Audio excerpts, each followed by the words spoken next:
Progression for me is life. Progression for me is one of the most important parts of the game. So progression is really important for us in Assassin's Creed 2. We live the life of someone. That was the main idea, you know, when we say, let's have a character for over 30 years.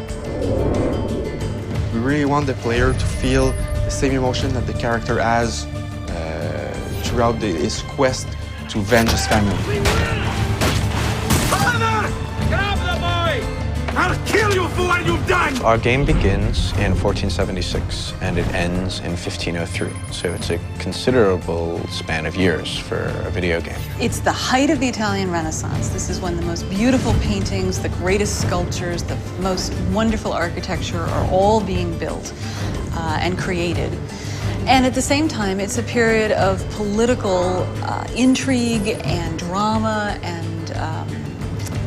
violence as well. What do you want, Vieri? So many things. A prettier bride. Oh, and yes, your life. There was a lot of really sparks of energy and interesting ideas that happened during that period. We also want our character to go through a change. I think the mission structure is completely compatible to the time span that we want to cover, in the sense that it allows us to have some flexibility and really focus on the most poignant events that happen in history and in Ezio's life throughout his progression. Throughout the game, he's going to encounter people. I was hoping you could help me with something. He will have friends that will teach him abilities. He will be taught fighting by his uncle. He will learn a few skills from the different groups of different factions in the crowd. I'm going to teach you how to survive. He'll also learn by himself a few tricks. And this will make sure that the player progresses in the game in a way that always varies the experience. If your character isn't evolving and it's not you're not looking, oh, what's my next new toy, or what's the next thing that I'm going to get to play with, the game will feel stale. So it's very, very important that the game feels refreshing.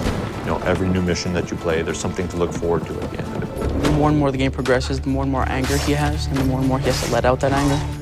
So the moves just keep coming and coming and coming on what he can do with the different weapons that he has. You start with just basic sword attacks and the ability to defend yourself. And then we introduce disarming and counter kills, and then from there it all opens up. The player will be requested to actually buy some of his gear. For example, we have the armors, which will give him more health points, or hit points in general. He starts with various sets of armor, the first one being just leather armor, and then it moves throughout more metal armor, provides him more protection. In AC1, we sort of gave the player, without any choice, this is what you're going to learn next. Whereas in AC2, the player has much more choice. Since such a large part of Ezio's story is him, you know, answering the question, who am I and what am I doing here and what's my purpose? You can't answer that question in a year or two. You know, it takes the span of almost his entire life.